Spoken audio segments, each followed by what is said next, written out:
welcome back to my channel, and in this video I'm going to be sharing with you what we read as a family in the month of October. This is not my personal reads video. That is going to be coming up shortly. We only finished 2 books this month in our read alouds, so because I knew this was going to be like a 3-minute video, I don't know. We know how long I talk. I asked my older two if they would give me a couple books that they've read this month that they enjoyed. So we're going to hold off on these two and I will talk to you about them in just a second. My daughter read a Catherine Peterson book, Something with the Stars. I'll put the title right here. And Catherine Peterson is the person that wrote Bridge to Terabithia. And she kept coming to me and said, "Mom, there is a lot of language in here, but it's a really good book and I would like to finish it." And I gave her permission to finish it because I loved the way that she handled it. But I told her that if she couldn't control her tongue, that the book needed to get put away and returned back to the library. And as of yet, I don't really know what to tell you. I am dealing with some bangs issued today, so I'm probably going to be adjusting this. They just need a haircut. So anyway, she finished that. She thought it was superb, but there was a lot of language in there according to her. Another book that she read was Ask Bethany. This is Bethany Hamilton with Doris Rikers. My daughter loves Bethany Hamilton. She loves the story. She loved the movie. She wanted to read anything that was similar to Bethany Hamilton. And so she finished this, and then it's Bethany answers over 200 questions from girls like you. And what do you think about God? There's just different sections that she goes through. The other book she read, I found this, I think, at our local bookstore.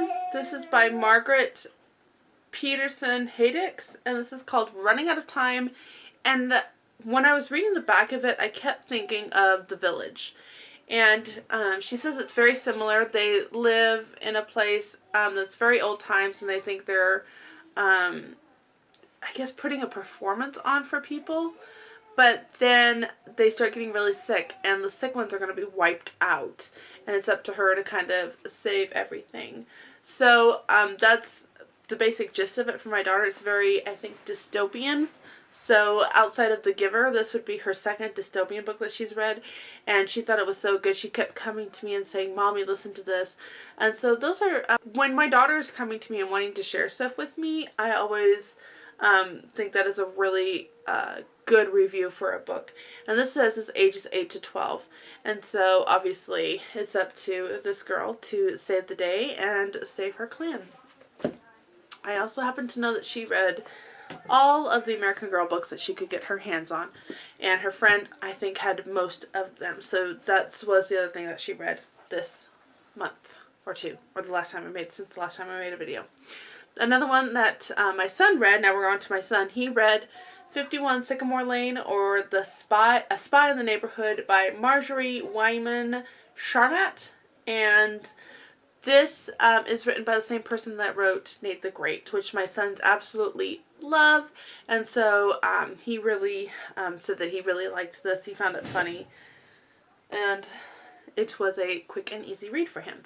The second book that he read was Everest by Gordon Corman. We really enjoy this author. I think he's done some of the kind of like survival type books. This is book 2, The Climb. I don't have book 1. I've obviously picked this up secondhand, and he just started from book 2 and went into it and inhaled it in a night. I remember that because he asked me to hand it to him, and the next morning I asked him how far he got, and he said he finished it.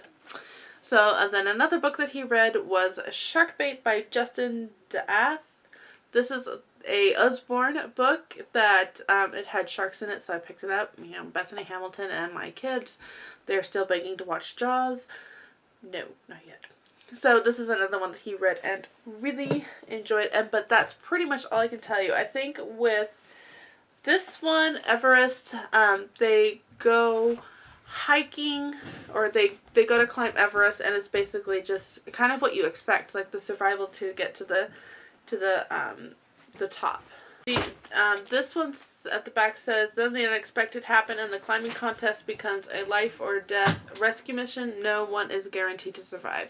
So I think you kind of expect something like that to happen in a book like this. And hopefully that the outcome is what we would also expect. So, like I said, I've read other or seen other things by him, and my kids really enjoy this author. So that's what I'm going to give you for that. And then now we're going to get on to our read alouds. So we've been going through these books by Rebecca Davis. I have almost, I think I have 4 out of 5, and it's endorsed by Noelle Piper, which I really like Noelle Piper. This was book 1, and this is Ethiopia Mission Stories, and it's called With Two Hands. And the reason for that is when somebody is coming to Christ, you renounce the devil with one hand and you accept Christ with the other. So that's something to be aware of, because it becomes clear within the stories what it's all about.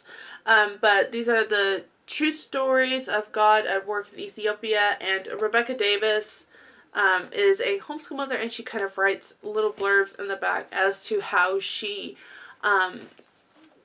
got these stories, which we found really interesting, at the end of each section. And they're very short, so they're really great, like devotional type things, maybe 15 minutes tops, more like 10 I would say.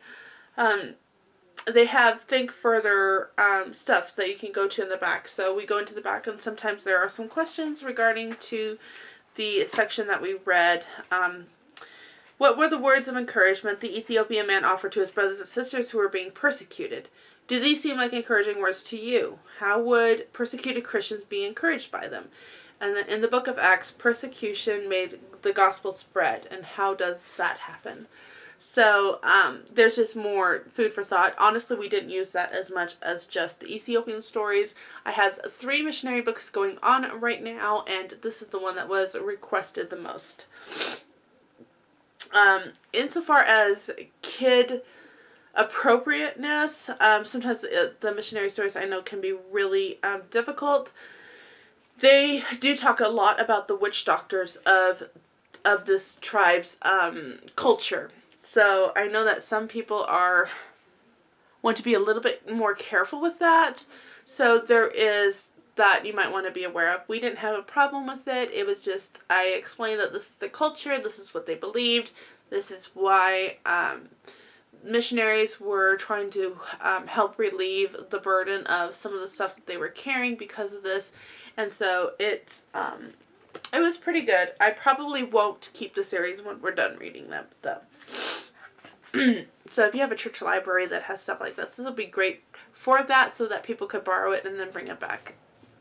And then the other book that we finished as our read aloud was The Adventures of Geraldine Wilkins by Karen Kaufman. And I'll have to be honest, this was a really difficult book to get through. My kids really weren't enjoying it until the end, and I think they were looking forward to it being the end.